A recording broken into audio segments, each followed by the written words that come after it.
Assalamualaikum warahmatullahi wabarakatuh. Bismillah, alhamdulillah. Di sini saya akan mencoba merepresentasikan perbandingan antara metode waterfall dan metode prototyping. Di slide awal, di sini saya membawakan penjelasan singkat tentang metodologi waterfall. Metodologi waterfall dalam pembangunan sistem secara keseluruhan perlu dilakukan beberapa tahapan atau langkah-langkah.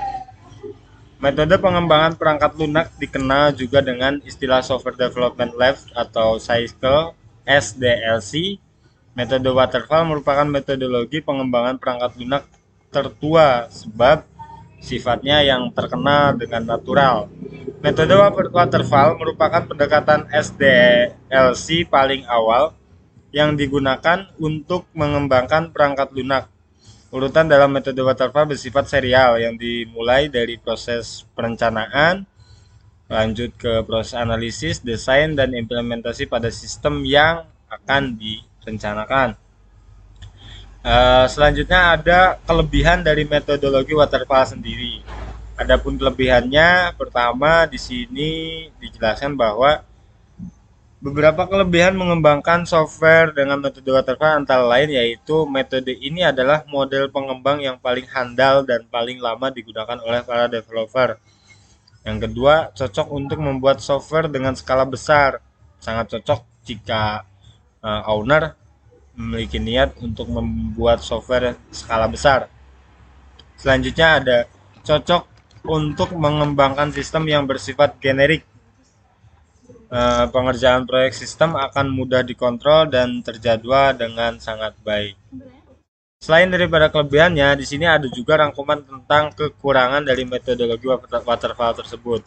Kekurangan dari metodologi waterfall tersebut, yang pertama, persyaratan sistem harus digambarkan dengan jelas. Yang kedua, 146822. Yang kedua, rincian proses harus benar-benar jelas dan tidak boleh berubah.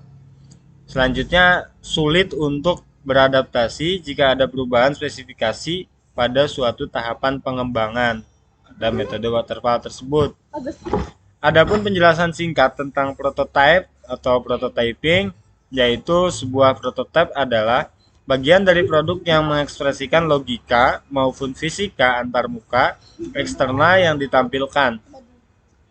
Konsumen potensial menggunakan prototype dan menyediakan masukan untuk tim pengembang sebelum mengembangkan skala besar dimulai. Melihat dan mempercayai menjadi hal yang diharapkan untuk dicapai dalam prototype ini. Dengan menggunakan pendekatan ini, konsumen dan tim pengembang dapat mengklarifikasi kebutuhan dan interpretasi mereka.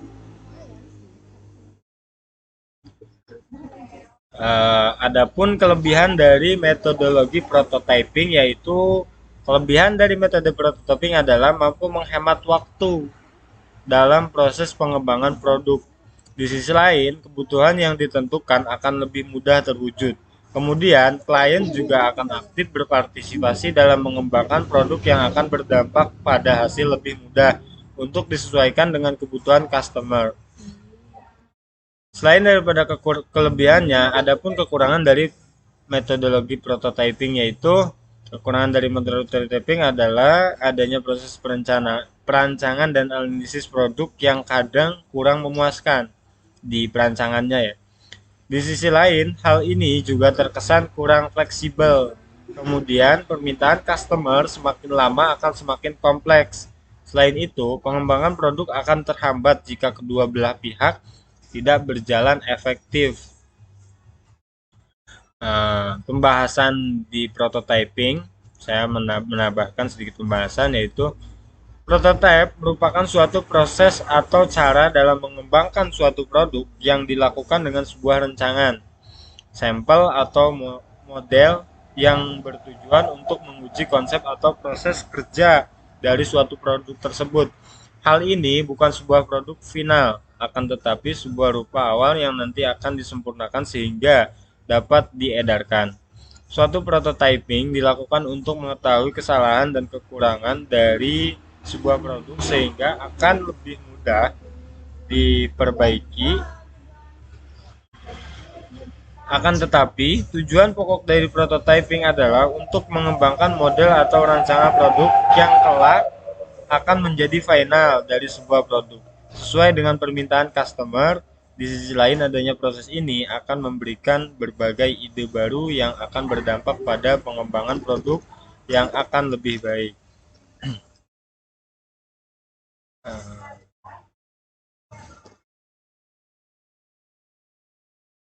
Begitu salah satu ataupun sedikit spesifikasi tentang kedua metodologi daripada rancangan sebuah sistem.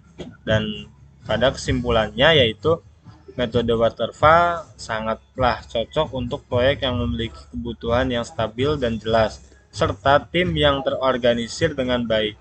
Metode ini mengandalkan perencanaan yang kuat sebelum pengembangan dimulai.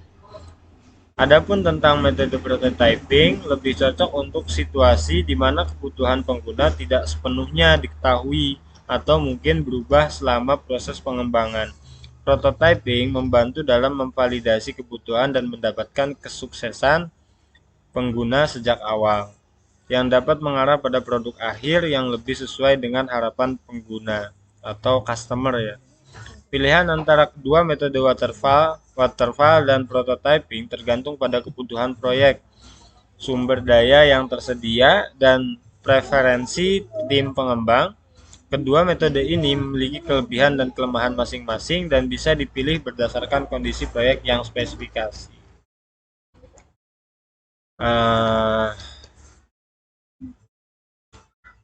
Oke, sekian dari saya. Awal akhir ada kekurangan, saya mohon maaf. Wabillahi taufiq walhidayah. Assalamualaikum warahmatullahi wabarakatuh.